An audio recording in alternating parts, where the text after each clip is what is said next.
Já, takk fyrir það, Stefán. En eins og hann sagði, þá ætla ég að segja ykkur aðeins frá sjónarhorni fyrirtækja.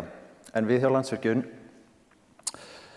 höfum innviklað loftslagsmál í all okkar starfsemi. Við tökum virkan þátt í baráttunni gegn loftslagsvánni. Við leggjum mjög mikla áherslu á að þekkja okkar losun. Við höfum lengi fylgst með þeirri losun sem starfsemi okkar veldur, allt frá árinu 2005. Við höfum farið ítarlega greiningu á okkar kolefnisspori og þeim aðgerðum sem við getum gripið til þess að lágmarka okkar losun.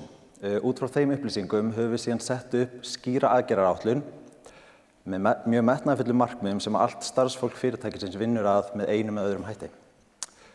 Við fylgjum síðan ítarlega með árangri þessara aðgerða til þess að við séum fullvissum að þær séu skila þeim árangri sem þeim ætlað. Við fylgjumst með mörgum okkur losunarþáttum í rauntíma eða svona því sem næst og getum þá síðan leið ef við erum á leiðinni út á sporinu, getum þá gripið inn í ef þess þörf í tæka tíð. Við gefum síðan árlega út losunarbókhald þar sem við birtum ítarlegar upplýsingar okkar kolefnisspor og stöðu okkar markmiða. Við vinnum losunarbókhaldið okkar út frá Greenhouse Gas Protocol sem leiðandi alþjóðlegur staðall fyrir losunarbókhald fyrirtækja. Við fáum síðan óháðan ytri aðila til þess að rýna losunarbókhaldið og staðfesta það. Þannig getum við verið fullvissum að við séum að telja fram þá losun sem að starfsemi okkar raunverulega veldur. Við sjáum að þær aðgerðir sem við höfum gripið til á undanförnum árum hafa skilað sýnilegum árangri. Kolefnisspor Landsvirkjunar á hverja selda kílóvattstund hefur lækkað rúm 80% frá árinu 2005. Losun vegna raforkuvinnslu Landsvirkjunar raunar með því lægsta sem að þekkist innan raforkugeirans. Hún mjög lág, jafnvel þó að við berum hana saman við aðra raforkuvinnslu með endurnýjanlegum orkugjöfum. Og þetta lága kolefnisspor skilar sér síðan til okkar viðskiptavina, skilar sér í lágu kolefnisspori þeirra vöru á þjónustu og skilar sér líka til heimilana í landinu. En við ætlum samt ekki að stoppa hér. Við ætlum að gera gott enn betra. Og við ætlum að vera kolefnishlutlaus árið 2025, bara eftir 3 ár. Við höfum sett skýr markmið á leið okkur þangað. Við ætlum að ná 50% samdrætti í beinni losun árið 2025 eða við 2008. Á sama tímabili ætlum við að ná 60% samdrætti í losun frá okkar jarðvarmastöðvum. Árið 2030 ætlum við alfarið að hætta að kaupa jarðefnaeldsneyti og 2030 sjáum við fyrir okkur mun binda mun meira en við losum. Ef við lítum aðeins nánar á jarðvarmann sem okkar stærsti einstaki losunarþáttur og hann fellur undir beina ábyrgð íslenskra stjórnvalda. Við heyrðum hérna áðan að Ísland hefur skuldbundið sig til að ná 29% samdrætti í losun á beinni ábyrgð íslenskra stjórnvalda fyrir árið 2030. Og með þessu markmið okkar erum við ekki einungis að stíga stórt skref í átt að því að Landsvirkjun verði kolefnishlutlaus, heldur erum við einnig að stíga við landsmarkmiðin. Og þetta markmið jafngildir 3,5% af skuldbindingum Íslands.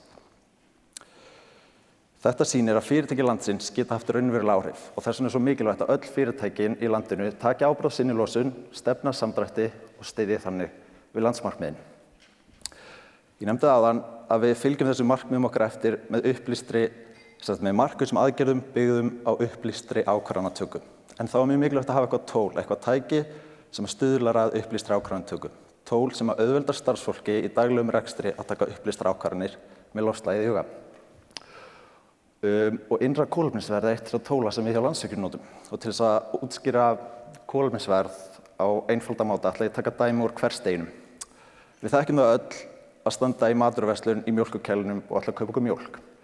Í dag eru ótal valmöguleikar í boði. Það kúamjólk, möndlumjólk, haframjólk, sojamjólk og ég veit ekki hvað og hvað. Allar þessar mjólkurtegundir hafa verðmiða sem við sjáum skýrt og greinilega á vöruhillunni. Og við erum vön að byggja okkar ákvörðun á hvaða mjólk skuli kaupa á þessum verðmiða, þó vissulega komi aðrir þættir þar inni líka. En þessar mjólkurtegundir hafa líka allar mismunandi kolefnisspor.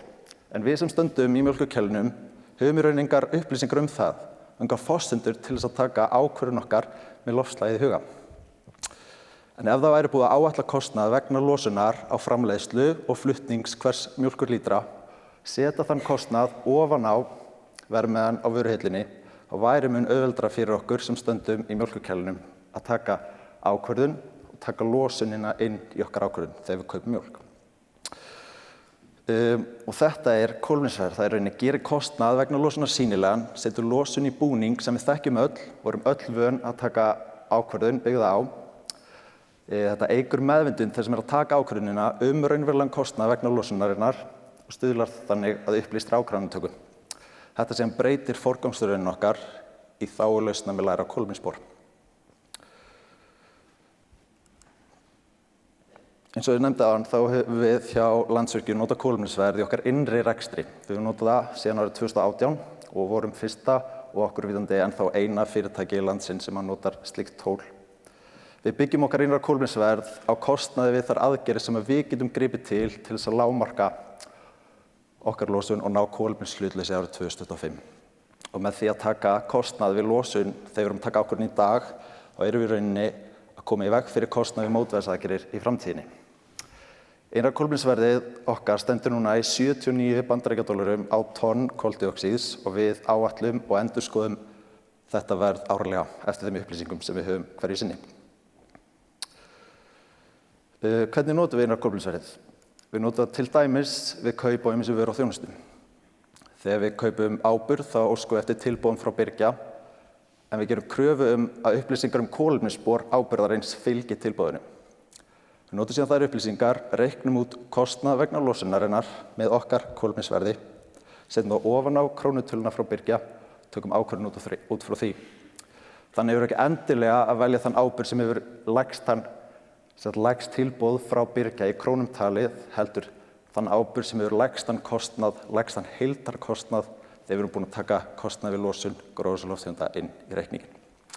Við höfum líka notað innra kolefnisverð í hönnun virkjanakosta.